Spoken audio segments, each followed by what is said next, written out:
Madam నమస్తే madam. నమస్తే అయ్యా. మేడం ఏంటి మేడం ప్రస్తుతం కూటమి ప్రభుత్వం అధికారంలోకి వచ్చి సుమారుగా ఏడాది కాలం అయితే పూర్తయింది. మరి ఏడాది కాలంలో వాళ్ళు ఎలక్షన్ల ముందు ఏవైతే హామీలు ఇచ్చి ప్రజలకు ఇచ్చిన మాట ఏదైతే ఉందో దాన్ని నిలబెట్టుకోగలిగారంటారా మీకు తెలిసినంత వరకు?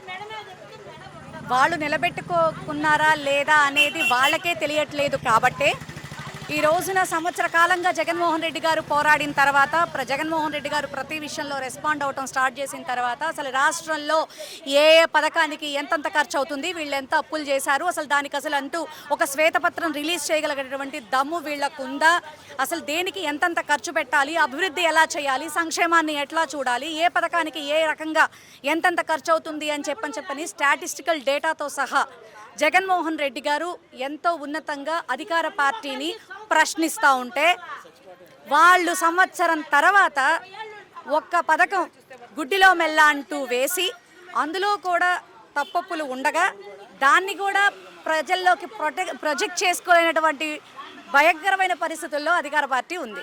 ఎందుకంటే వాళ్ళ మనస్సాక్షికి తెలుసు ఆడబిడ్డ నిధినేమో P4కి తరలిస్తారట, అలాగే నిరుద్యోగ భృతినేమో స్కిల్ డెవలప్మెంట్కి ట్రాన్స్ఫర్ చేశారట. అంటే వాళ్ళకి ఇచ్చేసాం వాళ్ళకి ఇచ్చేసాం అంటే అమలు ఎప్పుడు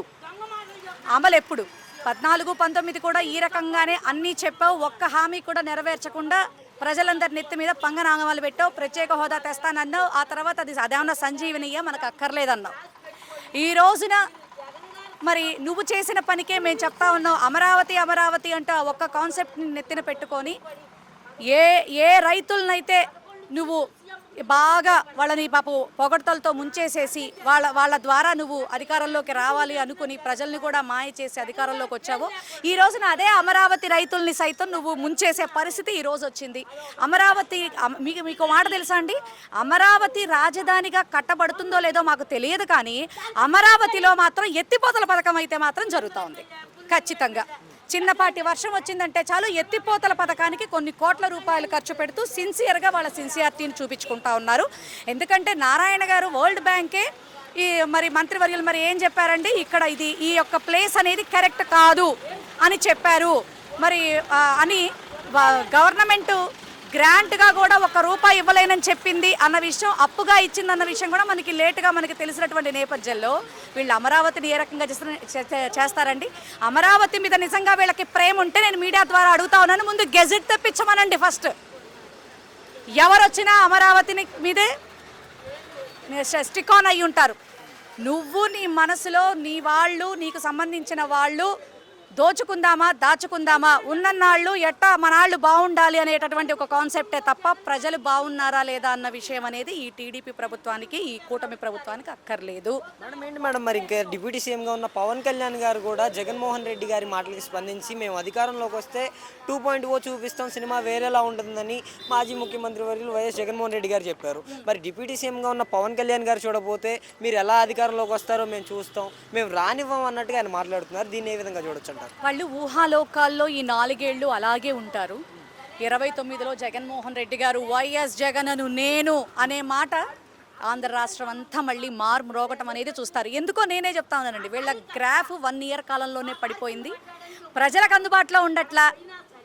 ఎందుకంటే పవన్ కళ్యాణ్ గారు జీవితంలో కూడా ఎమ్మెల్యే అవుతాడో లేదో అన్న కోరికని పాపం చంద్రబాబు నాయుడు గారి పాదాలు పట్టుకుని నేను మీ దత్తపుత్రుణ్ణి అని చెప్పుకుంటూ ఒక్క అవకాశం నాకు కూడా ఇవ్వండి అని చెప్తూ జనసేన కార్యకర్తల మనోభావాలు దెబ్బతిన్నా కూడా వాళ్ళని పట్టించుకోకుండా నాకు అధికారమే పరమావధి, ప్రజలు ఎట్టా పోతే నాకేంది అన్నట్టుగా ఆనాడు ఎలక్షన్ టైమింగ్లో నోటికి వచ్చినట్టు మాట్లాడాడు. వాటన్నిటికీ ఇప్పటి వరకు ఒక్క ఆధారం అయితే అధికారం వచ్చిన తర్వాత ఒక్కటి నిరూపించలేకపోయారు జగన్మోహన్ రెడ్డి గారి మీద. ఈ రోజున 6 నెలలుగా అసలు అతిగతి లేడు మహానుభావుడు, చెప్పేదొకటి చేసేదొకటి. దేవాలయాల్లో ఎంత దారుణాలు జరుగుతున్నా కూడా సనాతన ధర్మం అని గుండెలు బాదుకున్నటువంటి ఈయన ఈ రోజున ఏమైపోతున్నాడో ఎక్కడికి వెళ్ళిపోతున్నాడో మనకు తెలియట్లా. తిరుపతిలో నిన్నగాక మొన్న మళ్ళీ షెడ్డు పడిపోయింది, మొన్న వారాహి అమ్మవారిని కాలువలో వేసేశారు. ఎన్ని రకాల దారుణాలు జరుగుతూ ఉన్నాయి. సింహాచలం గోడ కూలిపోయి 8 మంది చచ్చిపోతే గవర్నమెంట్ తీసుకున్న చర్యలు ఏంటి? మరి ఈయన బయటకు వచ్చిన చెప్తున్నాడా? రోజు విడిచి రోజు మహిళల మీద ఎన్ని అత్యాచారాలు జరుగుతూ ఉన్నాయి, ఒక్కదాని మీద అయినా స్పందిస్తూ ఉన్నారా? ప్రతి ఒక్కళ్ళు జగన్నామస్మరణ చేస్తూ జగన్ గారిని తిడుతూ జగన్ గారిని టార్గెట్ చేస్తూ పులివెందుల ఎమ్మెల్యే అంటూ పైశాచిక ఆనందం పొందుతున్నారే తప్ప వాళ్ళకు అధికారం ఇచ్చినటువంటి ప్రజలకి ఏ విధంగా వాళ్ళు జవాబుదారీతనంగా వాళ్ళు ఉంటున్నారు అనేది వాళ్ళకే అర్థం కానటువంటి పరిస్థితి. ప్రజలంతా గమనిస్తానే ఉన్నారు. ప్రజలేమి పిచ్చోళ్ళు కాదు, దే ఆర్ వెరీ ఎడ్యుకేటెడ్స్. వాళ్ళు రాజకీయంగా చాలా ఉన్నతమైనటువంటి భావాలు కలిగినటువంటి వ్యక్తులు. మీ యొక్క పని ఏదైతే ఉందో 29లో ఖచ్చితంగా చెప్తారు. ఆరోగ్యశ్రీ పరిస్థితి ఏంటి? ఆరోగ్యశ్రీని ప్రజలకు అందుబాటులో ఉండాలి, సామాన్య మానవుడికి కూడా వైద్యం అందాలన్న ముఖ్య ఉద్దేశంతో వైఎస్ రాజశేఖర రెడ్డి గారు ప్రవేశపెట్టిన ఈ పథకాన్ని జగన్మోహన్ రెడ్డి గారు ఇంకా కొంచెం ఇంప్లిమెంట్ చేశారు. 25 లక్షల దాకా దాన్ని పొడిగించారు. మరి వీళ్ళు వచ్చిన తర్వాత అసలు ఆరోగ్యశ్రీ పరిస్థితి ఏమైంది? ఆరోగ్యశ్రీని ప్రస్తుతం ఆపేశారు. దాన్ని ఏ రకంగా మోడిఫై చేసి ప్రజలకి మరి భవిష్యత్తులో ఎప్పుడు ఇస్తారో, లేకపోతే 4 ఏళ్ల తర్వాత పాపం అదే అప్పుడు అంతకుముందు నిరుద్యోగ భృతి 14 to 19లో 6 నెలల ముందు పాపం 1 నెల ముందు పసుపు కుంకుమ పేరిట రుణమాఫీ ఈ రకంగా ఎలా అయితే చేశారో, పాపం చంద్రబాబు నాయుడు గారికి ఏంటంటే ఎక్కిన తర్వాత లాస్ట్ సంవత్సరం మాత్రమే ప్రజల మీద ప్రేమ కనబడుద్ది. అప్పటి వరకు చేయకుండా ఉంటే ఏంటంటే ప్రజలకి బద్ధకం నేర్పకుండా ఉన్నట్టట. అప్పటి వరకు ప్రజలు తిన్నా తినకపోయినా ఏం జరిగినా వాళ్ళకి అక్కర్లేదు. రైతులు ఈ రోజున ఇదే ఒక్క మాట అయితే చంద్రబాబు నాయుడు గారు గుర్తుపెట్టుకోవాలి. రైతులకి అండగా ఉంటానన్నటువంటి చంద్రబాబు నాయుడు గారు ఈ రోజున రైతుల్ని ఎంత వెన్నుపోటు పొడుస్తున్నాడో, భూముల పేరిట వాళ్ళని ఎంత దగా చేస్తున్నాడో, మరి ప్రజల్లో వస్తున్నటువంటి వ్యతిరేకత ఇందుకు నిదర్శనం. మనకి నెల్లూరు కావచ్చు, మన గుంటూరు కావచ్చు, ప్రజలు చెప్పుతో కొట్టినట్టు ఎమ్మెల్యేలని ఉరికిస్తున్నారనమాట.